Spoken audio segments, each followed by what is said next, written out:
Hello दोस्तों, नमस्कार।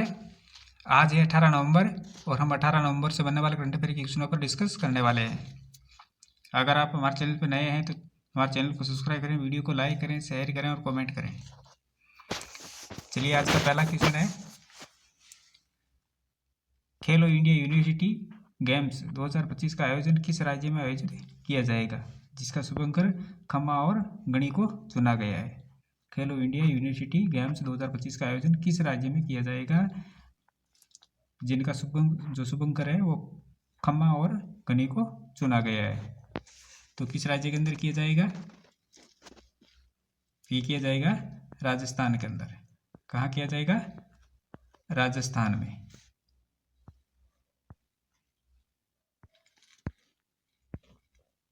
खेलो India university games 2025 Rajasthan के अंदर आयोजित किए जाएंगे, जिनका शुभंकर खम्मा और गणी को चुना गया है। ये पहली बार है जब राजस्थान इस प्रतिष्ठित आयोजन की मेजबानी कर रहा है। तो इसका जो शुभंकर है वो खम्मा और गणी राज्य के पारंपरिक अभिवादन और राज्य पशु ऊंट से प्रेरित जो राजस्थान की गर्मजोशी और मेहमानबाजी को दर्शाता है। आयोजन स्थल खेलो इंडिया जो यूनिवर्सिटी गेम्स है 2025, इसका आयोजन राजस्थान के 7 शहरों के अंदर होगा: जयपुर, उदयपुर, जोधपुर, कोटा, अजमेर, भरतपुर और बीकानेर के अंदर। और इसके आयोजन की जो तिथि होगी, जो दिनांक है वो 24 नवंबर से 5 दिसंबर 2025 तक चलेगा। कब तक चलेगा? 24 नवंबर से लेके 5 दिसंबर 2025 तक। चलिए आगे बढ़ते हैं। नेक्स्ट क्वेश्चन है कि हाल ही में विश्व स्वास्थ्य संगठन द्वारा जारी की गई वैश्विक टीबी रिपोर्ट है 2025 के अनुसार भारत ने पिछले एक दशक में तपेदिक में कितनी कमी दर्ज की है। तो कितनी की है बताइए, देखिए जल्दी से। ये की है 21%। कितनी की है? 21% कमी दर्ज की गई है। भारत ने पिछले एक दशक में तपेदिक में कुल मामलों में 21% की कमी है, जो वैश्विक औसतन 12% है, लगभग दोगुना है। विश्व स्वास्थ्य संगठन की वैश्विक टीबी रिपोर्ट 2025 के अनुसार देश में टीबी रोगियों की संख्या 2015 में प्रति लाख जनसंख्या 237 से घटकर 2024 में प्रति लाख 187 हो गई है। नेक्स्ट क्वेश्चन है कि निम्न में से किस देश ने पानी के नीचे दुनिया की सबसे गहरी अनुसंधान प्रयोगशाला बनाने की घोषणा की है। तो ये किस देश के द्वारा की गई है? तो ये की गई है भारत के द्वारा। किस देश के द्वारा? भारत देश के द्वारा। भारत पानी के नीचे दुनिया की सबसे गहरी अनुसंधान प्रयोगशाला बनाएगा और इस प्रयोगशाला का उद्देश्य गहरे समुद्र में विज्ञान में प्रगति करना और समुद्री जीवन का अध्ययन करना है। इसकी गहराई होगी 6000 मीटर यानी लगभग 6 किमी। स्थान होगा हिंद महासागर के अंदर है, वहाँ बनाई जाएगी। उद्देश्य गहरे समुद्र विज्ञान, समुद्री जीवन का अध्ययन करना और विजन 2047 को साकार करना है, ये इसका उद्देश्य है। बात करें इसकी विशेषताओं की, तो ये प्रयोगशाला एक अंतरिक्ष स्टेशन की तरह काम करेगी, जिसमें 360 डिग्री पारदर्शी दीवारें और उन्नत समर्थन प्रणालियां होगी, जैसे कि ऑक्सीजन और तापमान नियंत्रण। इस प्रकार की प्रणाली होगी जिसके अंदर ऑक्सीजन और तापमान नियंत्रण होगा। नेक्स्ट क्वेश्चन है कि हाल ही में किस राज्य के कृषि विभाग ने शाश्वत खेती समृद्ध शेतकारी को किसे अपना जो नारा चुना गया है। हाल ही में किस राज्य के कृषि विभाग ने शाश्वत खेती समुद्र शेतकारी को अपना नया नारा चुना है? तो ये चुना है किसने? महाराष्ट्र के द्वारा। किस राज्य के द्वारा? महाराष्ट्र के द्वारा। ऑप्शन नंबर 4 इसका राइट आंसर हो जाएगा। शाश्वत खेती समृद्ध शेतकारी यानी टिकाऊ खेती समृद्ध किसान का नारा महाराष्ट्र के कृषि विभाग ने अपना नया नारा चुना है और इसे राज्यव्यापी प्रतियोगिता के माध्यम से चुना गया है। और हाल ही में मुख्यमंत्री देवेंद्र फडणवीस ने मुंबई में एक नए लोगो के साथ इसका अनावरण भी किया है। ये नारा टिकाऊ और आधुनिक कृषि की ओर सरकार की प्रतिबद्धता को दर्शाता है और इस नारे का चुनाव लगभग 4 दशकों के बाद महाराष्ट्र कृषि विभाग के लिए अपना पहला दृश्य पहचान सुधार है। नेक्स्ट क्वेश्चन है कि हाल ही में जारी हेनले रिपोर्ट 2025, हाल ही में जारी हेनले पासपोर्ट इंडेक्स 2025 में भारत कौन से स्थान पर है? तो कौन से स्थान पर है? तो ये है 85वें स्थान पर, 85 नंबर पे। कितने नंबर पे? 85 नंबर पे। हेनले पासपोर्ट इंडेक्स 2025 के अंदर तो ये जारी हुई है। ये वैश्विक गतिशीलता और अंतर्राष्ट्रीय यात्रा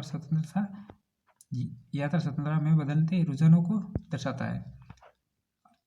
IATA यानी इंटरनेशनल एयर ट्रांसपोर्ट एसोसिएशन के विशेष डेटा पर आधारित ये रैंकिंग 199 पासपोर्टों का मूल्यांकन करती है और वे कितने देशों में बिना पूर्व वीजा प्रवेश की सुविधा देते हैं।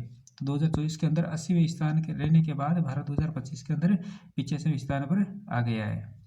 पहले नंबर पर सिंगापुर है और दूसरे नंबर पर दक्षिण कोरिया, तीसरे पर जापान और चौथे नंबर पर यूरोपीय जो पावर देश है 13 देश, वो 187वें नंबर पर है। और ऑस्ट्रिया, ग्रीस, नॉर्वे, पुर्तगाल, स्वीडन ये 5वें नंबर पर है और भारत है 85वें नंबर पे। नेक्स्ट क्वेश्चन है कि गरुड़ अभ्यास भारत और किस देश के बीच होता है? गरुड़ अभ्यास भारत और किस देश के बीच होता है? तो ये भारत और फ्रांस के बीच। किसके बीच? भारत और फ्रांस के बीच। वीडियो को लाइक करते रहिए, चैनल को सब्सक्राइब कीजिए। भारत फ्रांस रक्षा सहयोग का एक और महत्वपूर्ण अध्याय शुरू हुआ है, क्योंकि भारतीय वायुसेना का दल है जो फ्रांस के अंदर माउंट डे मार्सन एयरबेस पर पहुंच गया और 16 से 27 नवंबर 2025 तक ये द्विपक्षीय एयर एक्सरसाइज का आयोजन हो रहा है। इंडियन एयरफोर्स ने अपने Su-30 MKI लड़ाकू विमानों को तैनात करेगी, जबकि फ्रांस राफेल जेट्स के साथ अभ्यास में शामिल होगा। मुख्य फोकस का किन किन क्षेत्रों पर होगा? तो इंटरऑपरेबिलिटी यानी पारस्परिक असंगतता के, और हवाई युद्धाभ्यास, high intensity mission planning, high ईंधन भराई और सामरिक प्रशिक्षण और संयुक्त मिशन। इन 5 मुख्य बिंदुओं पर फोकस किया जाएगा। नेक्स्ट क्वेश्चन है कि किस राज्य ने सभी जिलों में वृद्धाश्रम स्थापित करने की घोषणा की है? हाल ही में किस राज्य ने सभी जिलों में वृद्धाश्रम स्थापित करने की घोषणा की है? तो ये की है नागालैंड के द्वारा। किसके द्वारा की गई है? नागालैंड राज्य के द्वारा घोषणा की गई है कि अब सभी जिलों के अंदर वृद्धाश्रम खोले जाएंगे। उत्तराखंड और नागालैंड राज्यों ने अपने सभी जिलों में वृद्धाश्रम स्थापित करने की घोषणा की है। उत्तराखंड ने तो सितंबर 2025 के अंदर की थी।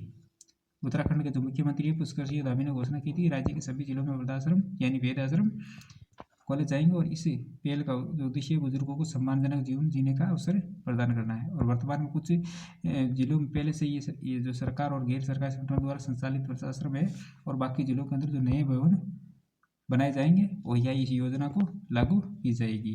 और नागालैंड है, इसने नवंबर 2025 के अंदर समाज कल्याण सलाहकार वांगपांग कोन्यांग ने भी राज्य के हर जिले में एक वृद्धाश्रम स्थापित करने की घोषणा की है। तो किस राज्य के अंदर बनाया जाएगा? नागालैंड के अंदर। चलिए बात करते हैं नेक्स्ट क्वेश्चन की। तो दुनिया का पहला ग्रीन फ्यूल लेवी किस देश ने शुरू किया है? दुनिया का पहला ग्रीन फ्यूल लेवी किस देश ने शुरू किया है? तो किसके द्वारा किया गया है? तो ये किया गया है सिंगापुर के द्वारा। किसके द्वारा? सिंगापुर के द्वारा। सिंगापुर ने अगले साल से हर यात्री पर 41.60 सिंगापुर डॉलर यानी करीब 2832 रुपये तक का सस्टेनेबल एविएशन फ्यूल लेवी यानी टैक्स लगाएगा। और ऐसा करने वाला सिंगापुर दुनिया का पहला देश होगा।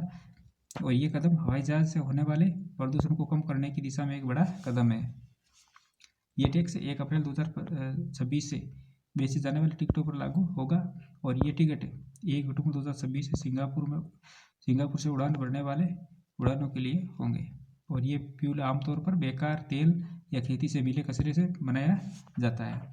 और सिंगापुर का लक्ष्य है कि साल 2030 तक 3 से 5%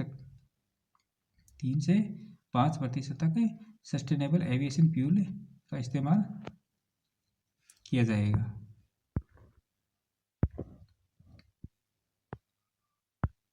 नेक्स्ट क्वेश्चन है कि इसरो को पहला मानव रेटेड L-110 विकास इंजन किसके द्वारा सौंपा गया है? इसरो को पहला मानव रेटेड L-110 विकास इंजन किसने सौंपा है? तो किसने सौंपा है? ये सौंपा है गोदरेज एरोस्पेस ने। किसके द्वारा? गोदरेज एरोस्पेस के द्वारा।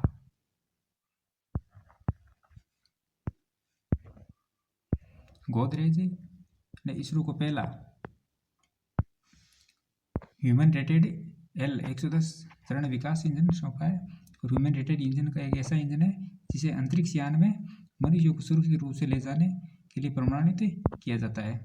गगनयान परियोजना के अंतर्गत पहली मानव रहित परीक्षण उड़ान अगले वर्ष शुरू करने की जो प्रस्तावित है। और इसरो की योजना 2027 में पृथ्वी की परिक्रमा के लिए स्वदेशी निर्मित रॉकेट के माध्यम से पहले भारतीय अंतरिक्ष यात्रियों को भेजने की है।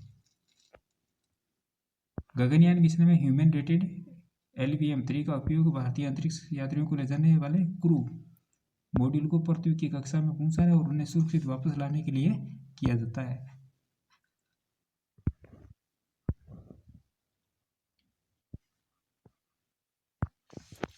प्रीवियसली क्वेश्चनों का रिवीजन कर लेते हैं।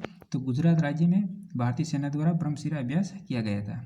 और हाल ही में शैलेश चंद्र को ऑर्गेनाइजेशन इंटरनेशनल डेस कंस्ट्रक्शन डी ऑटोमोबाइल्स का पहला भारतीय अध्यक्ष नियुक्त किया गया है। भारत को हाल ही में जारी किए गए वैश्विक जलवायु जोखिम सूचकांक 2025 में 15वां स्थान प्राप्त हुआ था।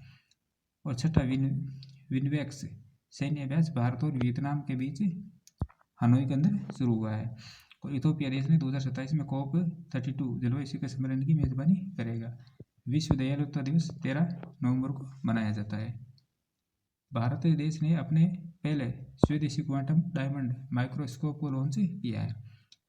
और राष्ट्रीय जनजातीय फिल्म महोत्सव 2025 का जो शुरू हुआ है इम्फाल के अंदर शुरू हुआ है।